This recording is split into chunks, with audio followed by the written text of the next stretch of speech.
The United States appeared to be disintegrating.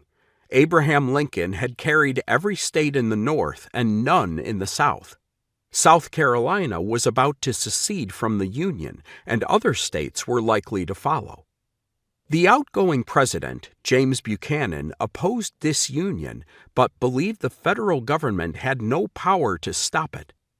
Instead of acting to crush the rebellion, he issued a proclamation.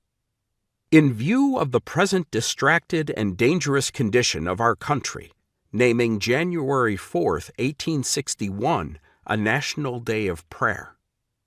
When the day came, Morris Jacob Raphall addressed his congregation, B'nai Jeshurun, one of the most prominent synagogues in New York.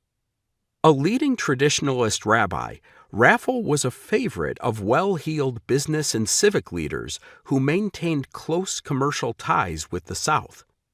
The Union fracturing even as he spoke, Raphall gave a sermon arguing that the Southerners were right. The Bible endorsed the practice of human slavery. Addressing abolitionists who claimed the opposite, Raphall asked, "Does it not strike you that you are guilty of something very little short of blasphemy?" Raphall's sermon brought to an abrupt end the efforts of many American Jews to avoid the subject dividing the nation. Some praised his interpretation. Others agreed with his arguments but opposed any political intervention from the pulpit. Only a few condemned him outright. To David Einhorn, Raphall had effectively taken the side of the Jews' historical oppressors. The rabbi of a Baltimore synagogue, Einhorn represented the leading edge of a new religious movement, Reform Judaism, which criticized established rabbinic authorities and questioned long-accepted traditions. Not all Reform Jews opposed slavery, and not all traditional Jews supported it.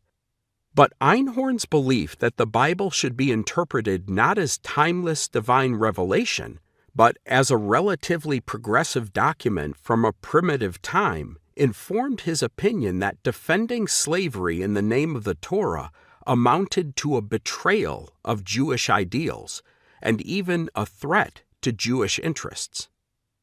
Claiming that God condoned the oppression of an entire people would prove the greatest triumph of our adversaries and our own destruction, Einhorn warned in a response to Raphall, and would be paying too dearly for the fleeting, wavering favor of this moment.